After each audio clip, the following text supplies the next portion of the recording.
In the nutshell, we decided to build it. I bought the plans. The next spring I ordered, for the next year I built the shop because I knew Southeast Alaska with the weather we needed something to work in there. You can't do it outside, working with epoxy and all that stuff. So it was like next payday you get some more 2x4s, that kind of a deal. And then I ordered, this next spring after that, I ordered all the wood I needed, and I had a big stack of wood here and had a loft area that actually extended further out with stuff stuck in there.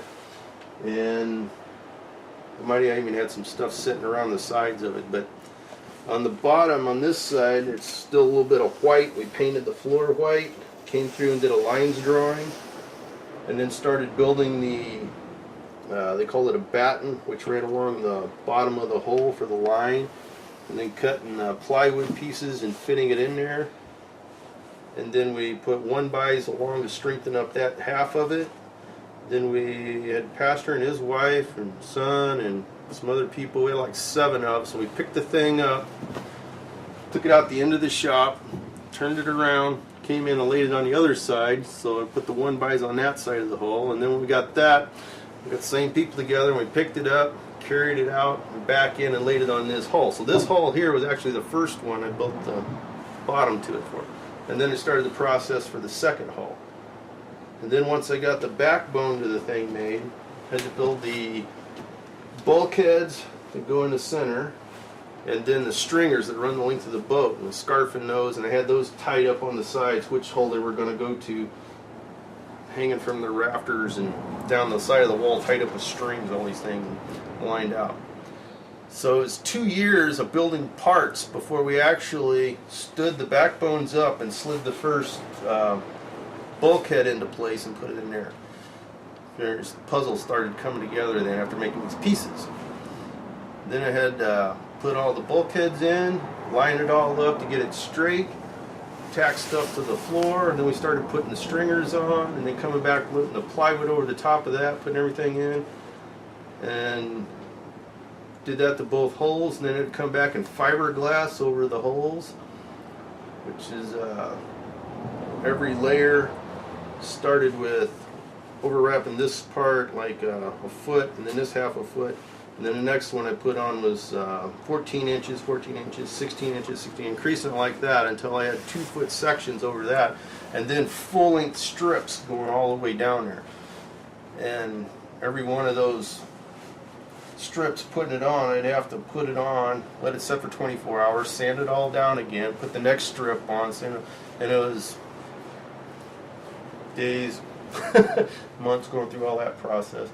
Then once I had everything on that, we had to build built a cradle system, and then we turned the holes over. It's Thursday, July 7th, 2011, latitude 57, Sitka, Alaska. Dan's boat building shed. He's building a 42-foot catamaran in here, and we're going to turn the holes over today.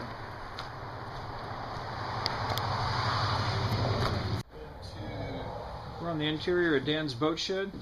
It's a 42-foot Warrampahi. These are the 2 holes. There's Dan down there in the middle, getting ready to... We don't have all the guys here yet to turn it over. This is one hole here. And this is the other hole. We are sandwiched into a small shed. It's amazing. Alright, Dan's opened up the end of the boat building shed here. This is the stern of one hole. There's a skeg for the rudder. And Dan has taken out the last of the legs. He's got it supported by 4 cargo straps, each with come-alongs, each rated at 7,000 pounds. And estimates that the whole weighs about a ton, so should be well within parameters here. These are the internal bulkheads inside, and it's completely hanging by the straps right now. 11:15. At this point, the hull is suspended from the straps. All the legs are off. Dan's putting on the final cradle.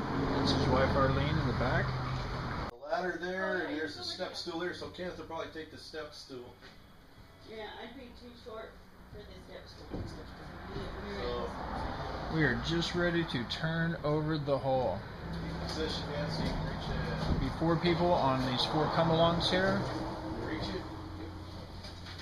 and we're ready to rock. Okay, here we are. 4 people on 4 stations. Okay. And we'll bring mine down to there. Dan's turning the boat over all by himself with this 1 come-along. We're all standing by ours to take up the slack once it's over a little bit more. The boat's coming over.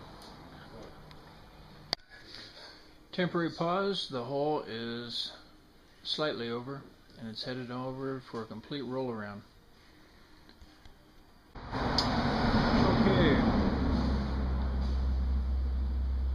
Okay, we've got the boat turned halfway over. It's still suspended by the straps, and Dan's messing with the brake down there.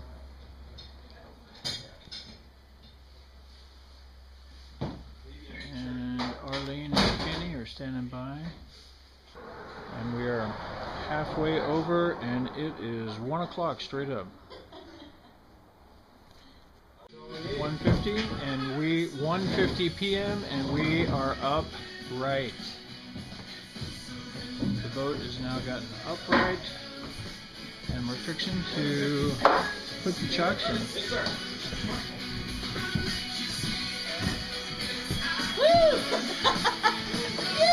Right on. And then started building the furniture. And now I've about got the basic furniture built in this one. I'm about ready to start the next one. And I'll coin in here first.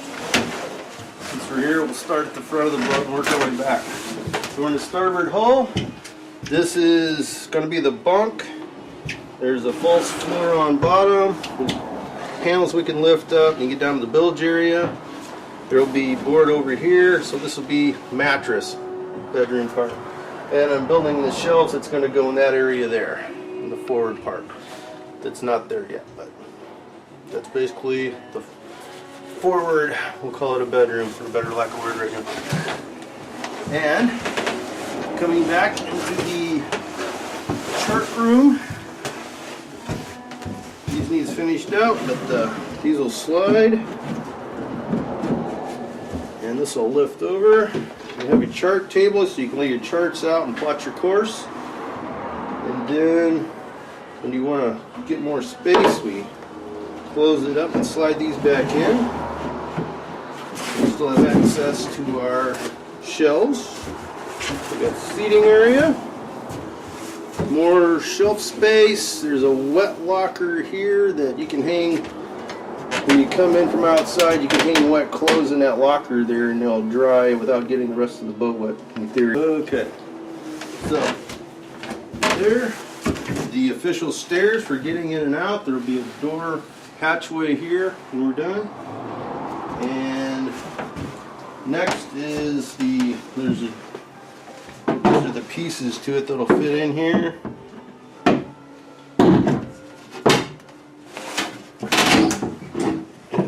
There, and they'll hinge together. And then there's another door on the other side there. Basically the bathroom with the head and a sink with the shower nozzle there. You can close the doors, it'll enclose that. And we can get by there without seeing the toilet. And then there's a closet area.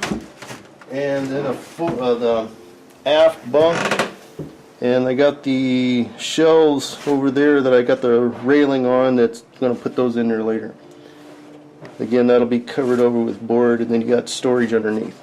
So that area is supposed to be another bedroom. We're going to sacrifice it and create another bathroom.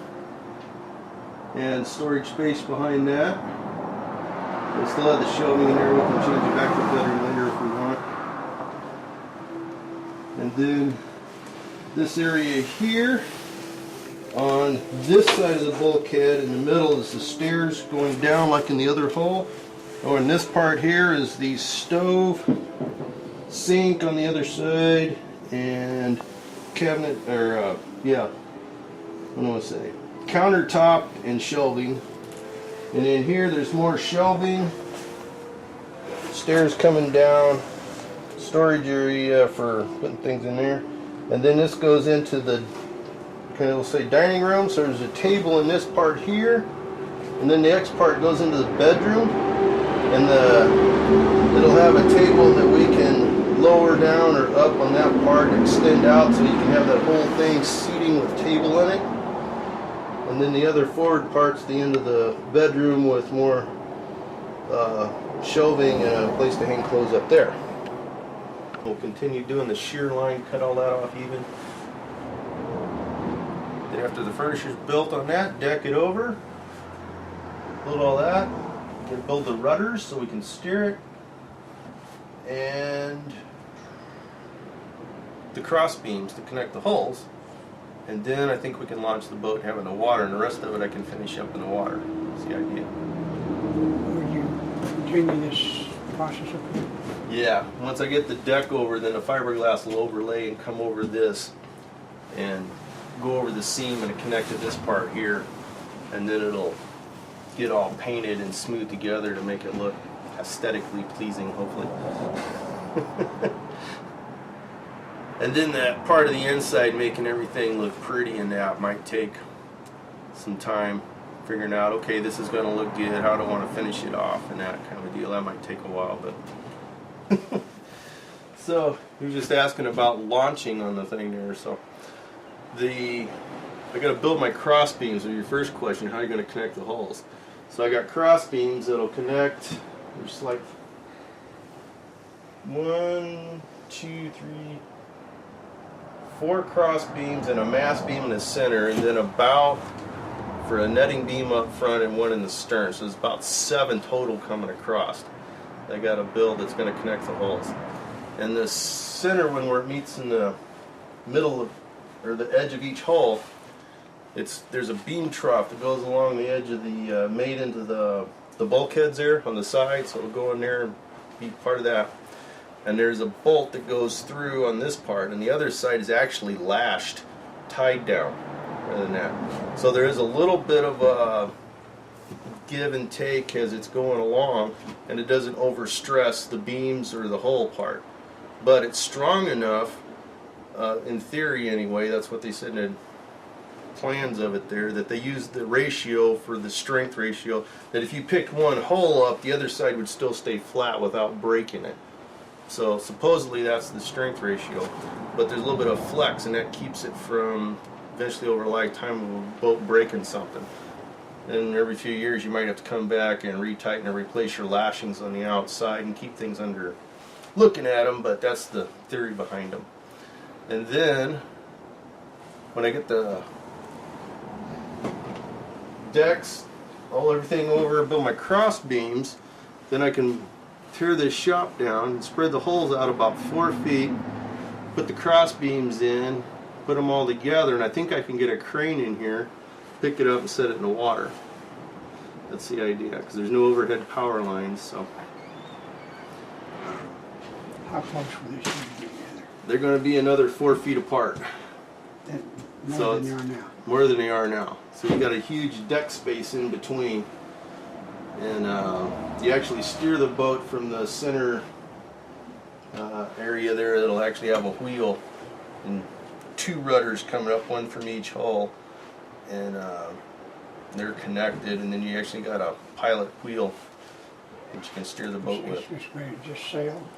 It's a sailboat, so that's the main thing, but I'll have an outboard or something on there to get in and out of the harbor and channels and stuff like that there to help push it along. The idea was the sailboat to enjoy the journey, so instead of powering through. And that's what it was designed for. It wasn't made to just push, push, push, push, because then you would actually tear the boat up. It's made to kind of wave and ride with. It's under the old Polynesian catamaran style. That's what it is, the design after there. And they crossed oceans and stuff, those outrigger canoes and different things, and made to work with stuff in that there, as opposed to the modern day power boat that says, I'm going to go no matter what. Shh, you know, a lot of stress on those things. And so what is the length and width? it's 42 foot long. The overall width from outside hull to outside hull, once the deck is in place, is 20 feet. And it only draws 3 feet of water, so it's fairly shallow draft. And it actually only weighs about 4 ton, and you can about double the weight with water storage and everything else on that there.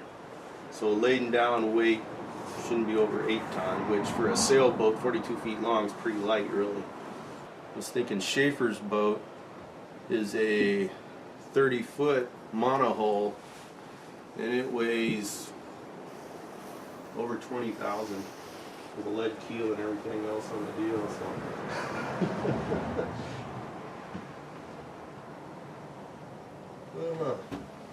any other questions?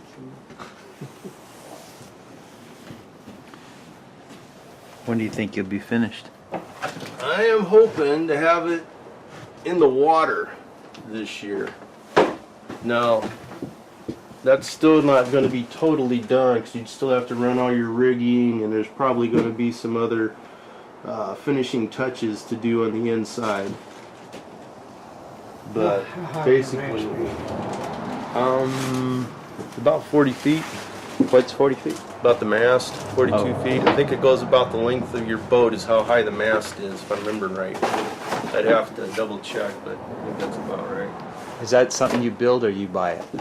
I've debated. They got the plans for building one, and it's possible I could do it, but I may just go ahead and buy one just because of the time involved and after building everything else. But You won't, it'll always be there, you won't. Right. lay it down. no, it's designed to be there.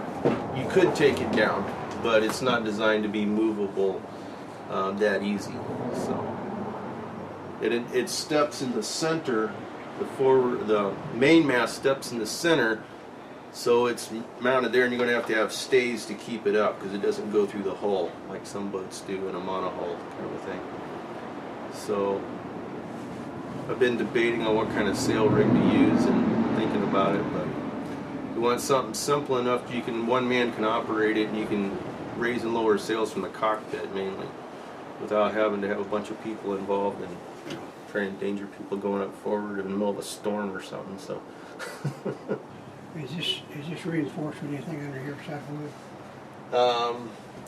I got the wood, we got the fiberglass going over it, several layers. That was the first part on that.